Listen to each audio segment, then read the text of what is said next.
Olá para você que está chegando aqui no canal Roberta Astrologia, que é um espaço para você aprender como utilizar a astrologia como uma ferramenta para compreender e melhorar a sua vida. Eu sou Roberta Pinto, astróloga e jornalista, e esse é o vídeo com as previsões para o mês de fevereiro. Sim, já estamos no segundo mês do ano de 2025. Claro que o segundo mês do calendário mundano, porque você que acompanha a astrologia sabe que o nosso ano novo astrológico não é no dia 31 de dezembro, e sim no dia 20 de março, quando o Sol ingressa ao 0 grau do signo de Áries. Aproveita, se você ainda não é inscrito, te inscreve aqui no canal, curta e compartilha esse vídeo também com seus amigos que gostam desses temas da astrologia, porque isso me ajuda também a levar meu canal e o conhecimento aqui astrológico para mais pessoas, porque essa é a minha missão como astróloga e jornalista. Bom, você já sabe, então, se você já acompanha aqui o canal, que no vídeo das previsões do mês, eu vou trazer de maneira geral o que está acontecendo, quais são os principais ingressos, quais são os principais movimentos no céu astrológico para você se preparar, para você se planejar, para você entender, né,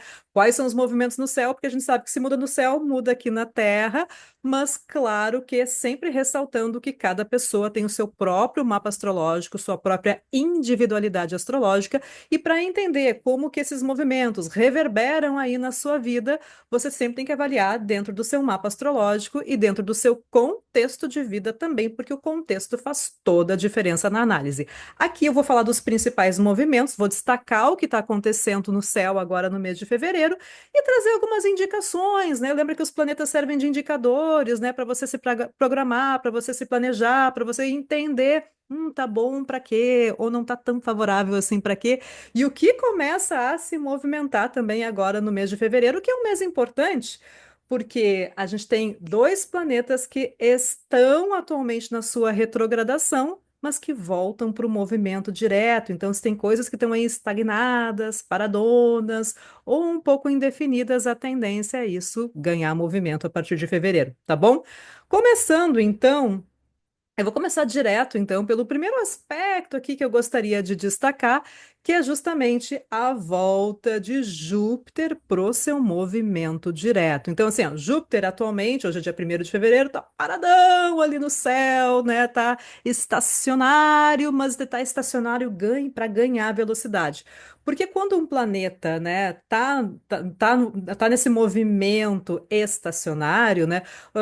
Voltando um pouquinho aqui, vou explicar para você. O planeta tem três tipos de movimento no céu. Ele pode estar no seu movimento direto, ele pode estar estacionário, ou seja, paradão, ou ele pode estar retrógrado, que é aquele aparente movimento para trás, né? Vou deixar aqui um vídeo onde eu explico a questão da retrogradação. É um vídeo até que eu falo sobre Júpiter retrógrado, dicas para você aproveitar, que ali tem uma mini aulinha para você entender esse movimento retrógrado que acontece no céu, que não é nenhum planeta dando moonwalker, né? Não, não é nada disso, tá bom? Então vou deixar o card aqui para você assistir esse vídeo. Bom, então o planeta tem esses três tipos de direção em relação ao movimento: direto, estacionário ou retrógrado. E o estacionário é o momento que ele está paradão ali. Só que ele, quando ele para na pista, ele tem duas opções, né? Ou ele está parando porque ele está diminuindo velocidade para retrogradar, o que já aconteceu com Júpiter lá atrás, né? Lá em outubro. E agora, quando ele está paradão, mas para ganhar velocidade, porque ele vai voltar para o movimento direto, porque o movimento direto é o movimento natural do planeta, onde ele tem, né, a sua velocidade. E no caso de Júpiter, então, ele está aos poucos, né, abastecendo o combustível ali para ganhar velocidade. E ele entra no movimento direto e reto, então, a partir do dia 4 de fevereiro já, né? E aí, aos poucos, os temas de Júpiter retrógrado começam a ganhar velocidade. Ou seja, se tem algo meio paradão, se tem algo que ficou naquele vai, não vai, consolida, não consolida, especialmente questões relacionadas à área através às quais Júpiter está passando aí no seu mapa, né? Júpiter está transitando por Gêmeos atualmente. A tendência é ficar um pouquinho mais atento, sim, porque agora as questões ganham mais velocidade. A tendência também, né, é a gente querer ter um pouquinho mais de pressa na resolução das coisas, então tem que ter um pouquinho de cuidado e cautela, porque Júpiter em Gêmeos, ele está numa posição de debilidade, então não é um dos melhores posicionamentos para Júpiter. Júpiter não perde a sua natureza benéfica, mas a instabilidade, a volatilidade, os altos e baixos costumam ser mais frequentes quando Júpiter está transitando pelo signo de Gêmeos. A intenção, então, agora, né, é você ficar atento a qual é o movimento que está acontecendo aí na sua vida, dentro do seu mapa, e observar esses primeiros dias, né? Logo que Júpiter arranca de novo para o seu movimento direto, o que começa a pipocar, aparecer e se consolidar de temas que não são necessariamente novos, que já apareceram ali nesse período de retrogradação entre outubro e agora janeiro de 2025, tá bom? Cada mapa tem a sua própria configuração e está contando a sua própria historinha atualmente. Além disso, a gente tem também no dia 4 de fevereiro a Vênus ingressando em Áries. Bom, Vênus em Áries, né, também é uma posição que a gente tem que ter um pouquinho mais de cuidado e cautela, que é uma posição de debilidade para Vênus, né? Vênus não gosta, não se sente confortável quando está transitando por Áries, porque Áries é recomendado pelo Marte, né? E o Marte é um planeta relacionado a conflitos, a guerras, a desentendimentos, a brigas, a conquistas, a capacidade de abrir frentes, posicionamentos, e a Vênus é conciliação. Então, a Vênus tem a ver com a nossa capacidade, né, de interação, de relacionamento, de poder, né, conciliar, às vezes, vontades. Então, a Vênus em Áries, ela se manifesta de maneira muito direta e reta. Áries é o cardinal do fogo, o fogo é um elemento quente, um elemento seco. Então, a secura prejudica o campo das relações, dos relacionamentos e das conciliações. Então, questões relacionadas a Vênus, né, como conciliação, harmonia, as questões também relacionadas ao mundo feminino, ao universo feminino, a questão da estética, são temas que ficam um pouquinho, sim, mais prejudicados com esse ingresso da Vênus em Áries. Lembrando que para você avaliar dentro do seu mapa, você tem que entender o que a Vênus em Áries vai representar para você, tá bom? Além disso, né, a gente tem que lembrar que a Vênus entrando em Áries, ela se conecta ao Marte que está atualmente retrógrado em Câncer. Então, Marte também está numa debilidade, o que reforça, né, questões de conflitos, brigas, desentendimentos e questões mais tensas, sim, envolvendo inclusive o universo feminino. A gente tem que ficar atento, né, às notícias e às questões que podem aparecer aí, pipocar no nosso entorno.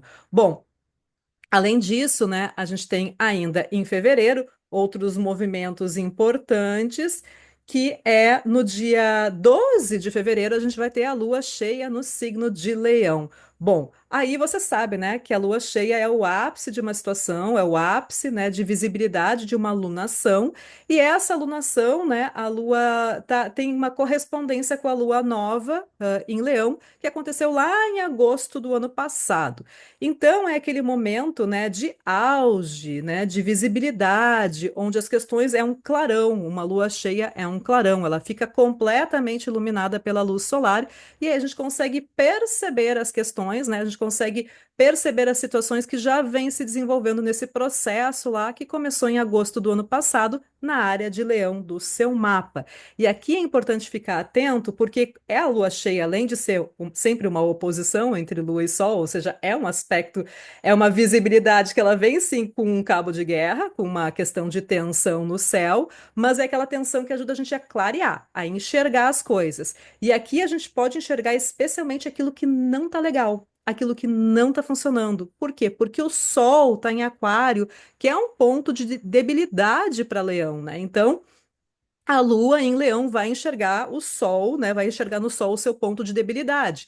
Então, aqui a gente pode perceber quais são as questões que não estão funcionando nessa área, né, da sua vida, do seu mapa. Se for uma questão, por exemplo, relacionada à casa 10, pode ser uma questão relacionada a trabalho. De repente, tem alguma coisa, algum projeto que você começou, alguma atitude que você iniciou, e que daqui a pouco você avalia e pensa: não, isso aqui não está legal, mas eu posso ajustar, eu posso ajustar, eu posso resolver, eu posso entender. Daqui a pouco está carecendo um pouco de estrutura, né? Então, você tem que observar também dentro da sua vida e dentro do seu contexto, tá bom?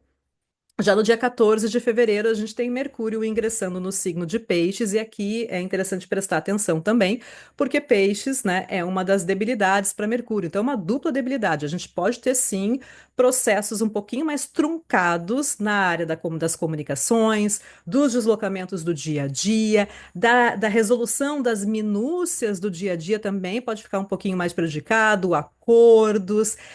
É interessante a gente entender, né, o que está acontecendo na nossa vida e a área que ativa no nosso mapa para ali naquele setor não se perder no campo da subjetividade. Agora, claro, Mercúrio em Peixes, ele tem uma capacidade analítica que passa pelo subjetivo.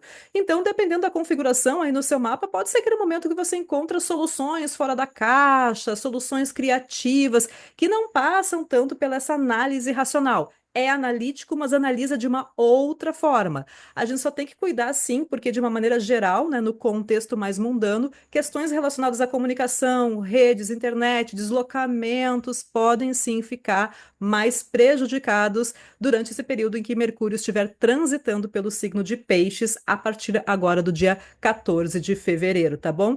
E no dia 27 de fevereiro, peraí, antes, dia 23, né? Blooper aqui, corta, diretor. Tô brincando, não vou cortar. No dia 23 de fevereiro, a gente tem o Marte finalmente voltando para o movimento direto no signo de Câncer. Ele continua na sua debilidade, Marte não gosta de estar, né, no signo de Câncer, é a queda para o Marte. Ele ganha um pouquinho de pontinhos por estar na sua triplicidade, mas é aquela questão assim, é uma ação que ela fica mais indireta, a tendência é ser mais defensivo do que ativo, ou então andar, às vezes, em muitos círculos até conseguir resolver uma questão, uma situação. A tendência é que esses assuntos e sistemas comecem a clarear com o fim da retrogradação.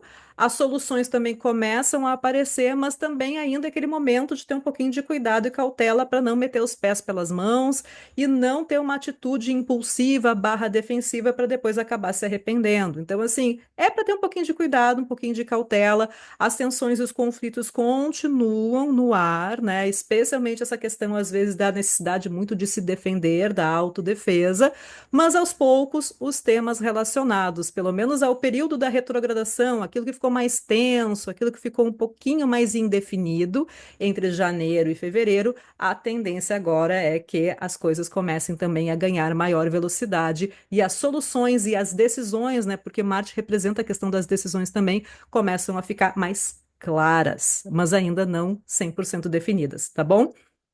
E encerrando o mês, então, temos a Lua Nova em Peixes no dia 27 de fevereiro. E aqui, assim, ó, a gente vai ter Lua, Sol, Mercúrio e Saturno, todos em Peixes, conectados ao Júpiter, que está em Gêmeos. Então, assim, mas Júpiter já ganhou velocidade, pelo menos. Então, é uma alunação, né? A Lua Nova sempre representa um começo, um início que ela não é das mais suaves, né? Ela é um pouquinho tensa, sim. Ela pode trazer aquela sensação de insegurança, de instabilidade, de não conseguir, né, saber que tem um processo de transição e de adaptação acontecendo, que vai ficar cada vez mais evidente para nós ao longo desse ano de 2025, mas que aquele primeiro ponto ainda aqui, ó, opa, peraí, eu sei que eu preciso tomar uma atitude, né? Representa um começo aqui para essa área da minha vida, e vai depender da área onde você tem peixes no seu mapa, mas que ainda não está claro o resultado, ou que o resultado pode não ser o melhor no início, pode ficar um pouquinho mais tenso, mas aos poucos, né, esse processo vai se desenvolvendo até ter o seu ápice lá em setembro, né, no segundo semestre. Então, aquela sementinha mesmo que a gente começa agora, mas para colher um resultado, para colher um benefício, não de maneira imediata. Não sem nenhum tipo de ajuste. É um benefício que se colhe lá na frente no segundo semestre, quando a gente vai ter a lua cheia em peixes, junto de um eclipse, e o Júpiter, que é o cara que comanda essa lua nova, sai de Gêmeos, sai do seu ponto de debilidade e entra em Câncer, que é um ponto de exaltação, favorecendo muito as questões do Júpiter. Então, é aquela alunação para a gente ficar atento, que a gente pode começar assim com um pouquinho de truncado, Mas se a gente conseguir, né, manter o foco, os resultados, mesmo com as incertezas do momento, especialmente os meses de março e abril, vão ter muita volatilidade, muitos altos e baixos, a gente colhe frutos lá na frente, no segundo semestre de 2025. Obrigado para você que assistiu até aqui. Não deixe de curtir, comentar esse vídeo e compartilhar com seus amigos. E até o próximo vídeo, tá bom?